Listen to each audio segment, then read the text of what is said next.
Welcome to the News Bulletin tonight. I'm Shalama Lawson. Despite having the highest literacy rate in Africa, Zimbabwe now faces the possibility of closing down most schools for the disabled. This follows a flight of skilled teachers, inadequate funding, and the difficult economic situation. Muchaneka Chimuka reports.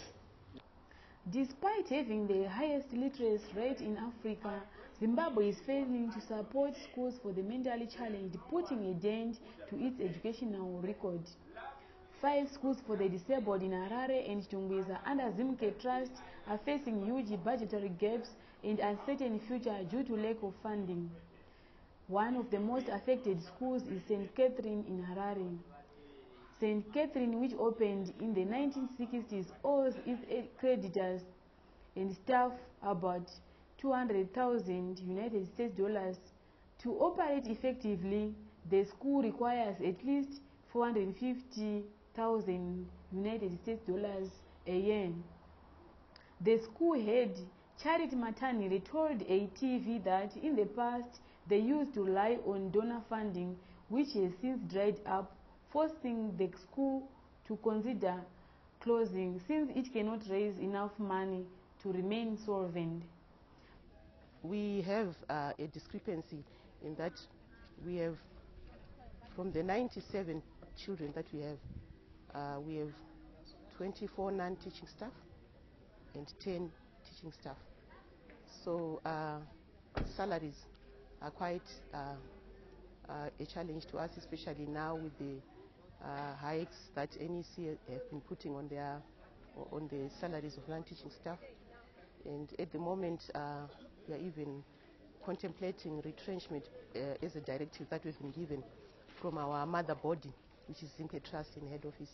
So we do have that those challenges, because as a school catering for both day and boarding children, we need a lot of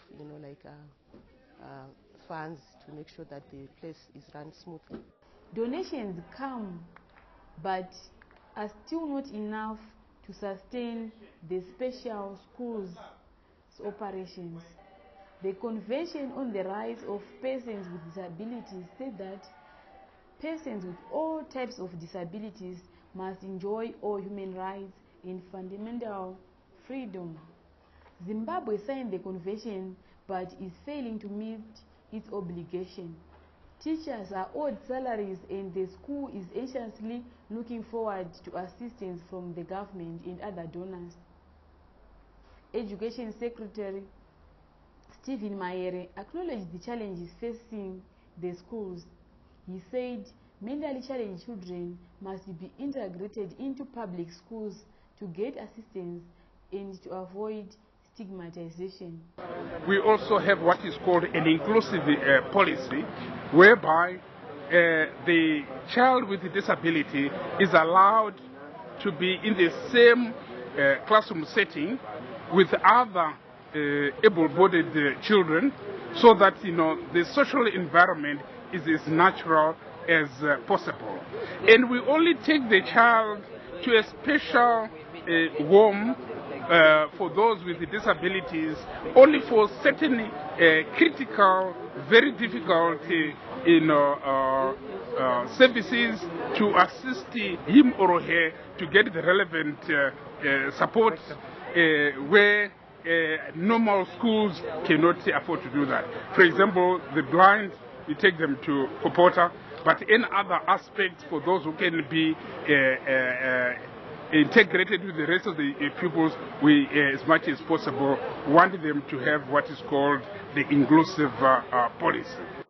The future of children with intellectual disabilities, autism, and mental health issues remain bleak unless government and donors give support to special schools that are helping the students to have some degree of independence in life. Muchaneka Chimuka reporting for ATV in Harare, Zimbabwe. People aged over 50 in Zimbabwe are being sidelined when it comes to HIV and AIDS programs. In recent years, more and more elderly people have been contracting HIV. Muchaneta Chimuka reports. Despite shouldering the burden of caring for the sick and orphaned children, older people in Zimbabwe are increasingly becoming vulnerable to HIV and AIDS, yet no attention is paid to them.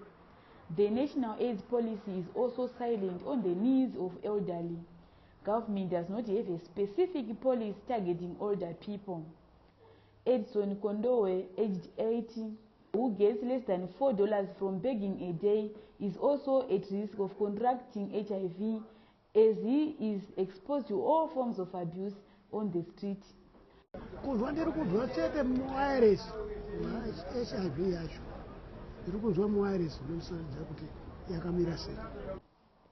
Some older persons contract HIV through rape, sexual intercourse with infected people, and through caring for the sick.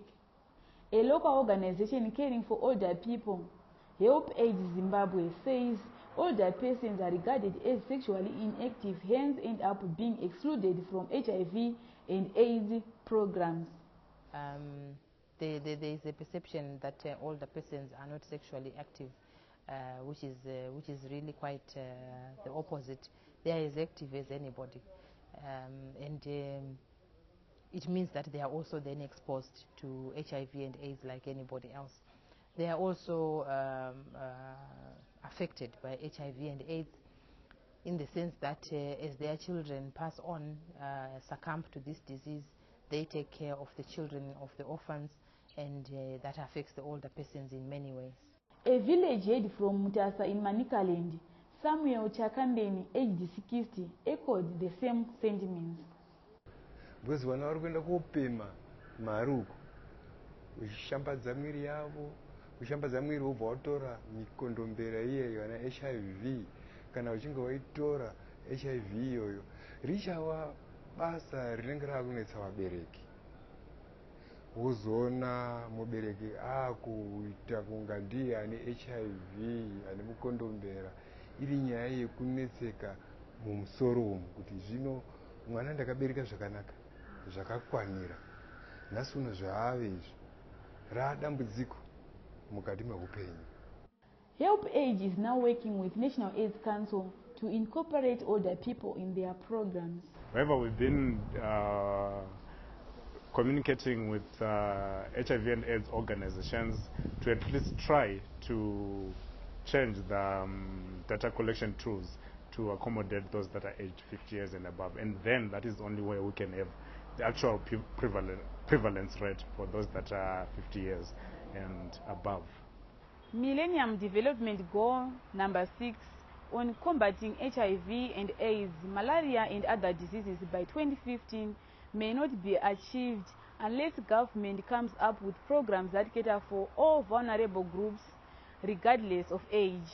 Muchaneta Chimuka reporting for ATV in Harare, Zimbabwe. Thank you for watching our news bulletin. Good night.